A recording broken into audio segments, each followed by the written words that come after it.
Generation gap.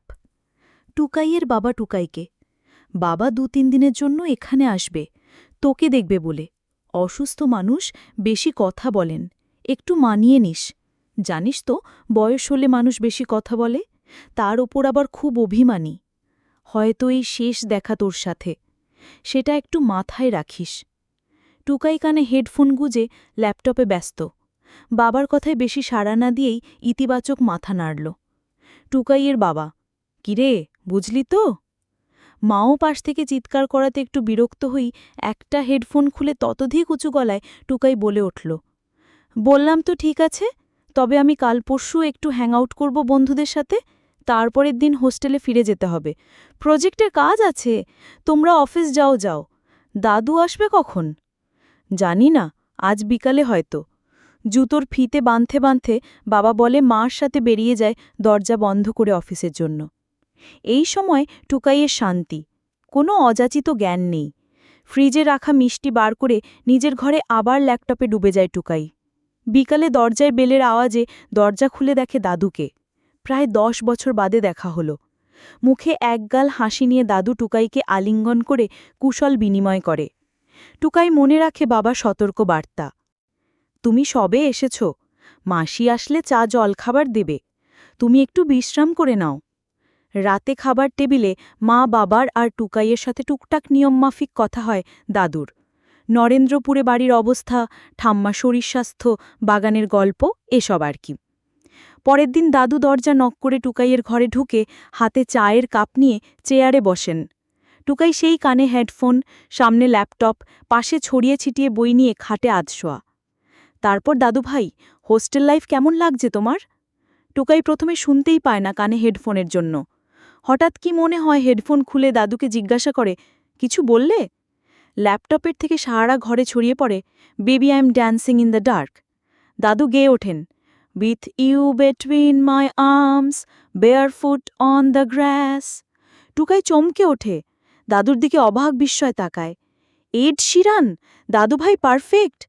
Tukai বিস্ময় হতবাক হয়ে জিজ্ঞাসা করে, তুমি এড শিরান শোনো? পারফেক্ট শুনেছ? ওনার আর কোনো গানের নাম বলতে পারবে? ফটোগ্রাফ অ্যালবাম দেখলে তোমার বাবার ছোটবেলা মনে পড়ে যায়। Thinking out loud, dive. দাঁড়াও দাঁড়াও, তুমি ওয়েস্টার্ন শুনতে বা শোনো? হ্যাঁ দাদু ভাই, আমরা কলেজ লাইফে ক্লিফ রিচার্ডস, জোয়ান বেয়াজ, পিট সিগার এসব শুনতাম। তুমি উই শ্যাল ওভারকাম কখনো জোয়ান বেয়াজের গলায় শুনেছ?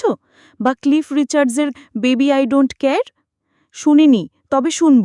বিস্ময়ের ঘোর তখনও কাটছে না টুকাইয়ের।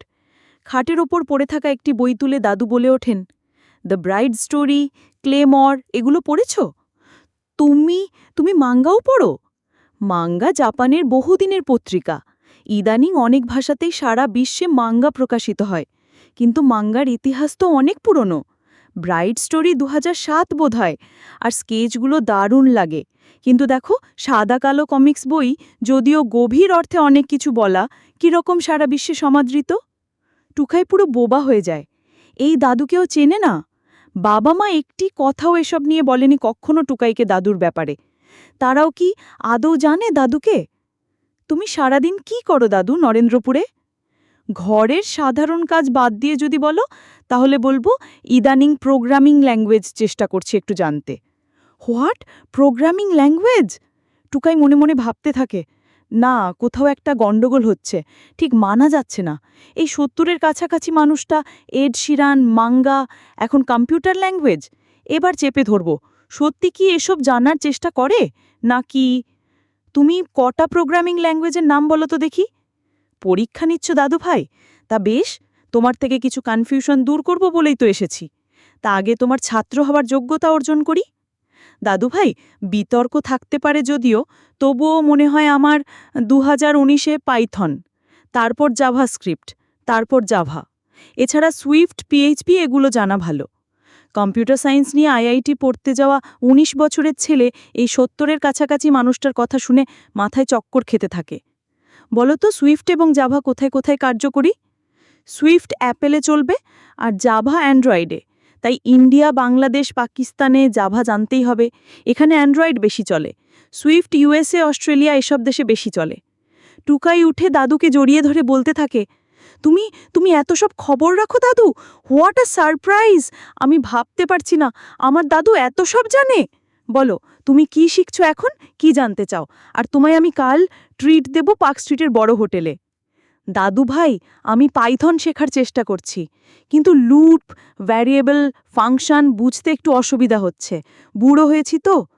You are learning Python at this age? দাদু, ইউ আর গ্রেট। কোন হোটেলে খাবে? মুফ্যাম্বো, পিটার ক্যাট নাকি ও ক্যালকাটা? চয়েস তোমার। দাদু ভাই, তুমি কলকাতা কতটুকু চেনো? কেন, সবটাই চিনি। সবকটা শপিং মলে যাই, ইডেন গার্ডেনে খেলা দেখি, সল্ট লেক স্টেডিয়ামে গিয়েছিলাম, পার্ক স্ট্রিটের রাস্তাগুলো খাওয়া। আর কি জানতে চাও বলো? কালকের দিনটা আমায় দেবে দাদু ভাই, তোমায় কলকাতা চেনাবো। একদম। তুমি আমাকে এতটাই ইমপ্রেস করেছো যে কালকের দিনটা তোমার চোখ দিয়ে কলকাতা দেখতে রাজি আমি।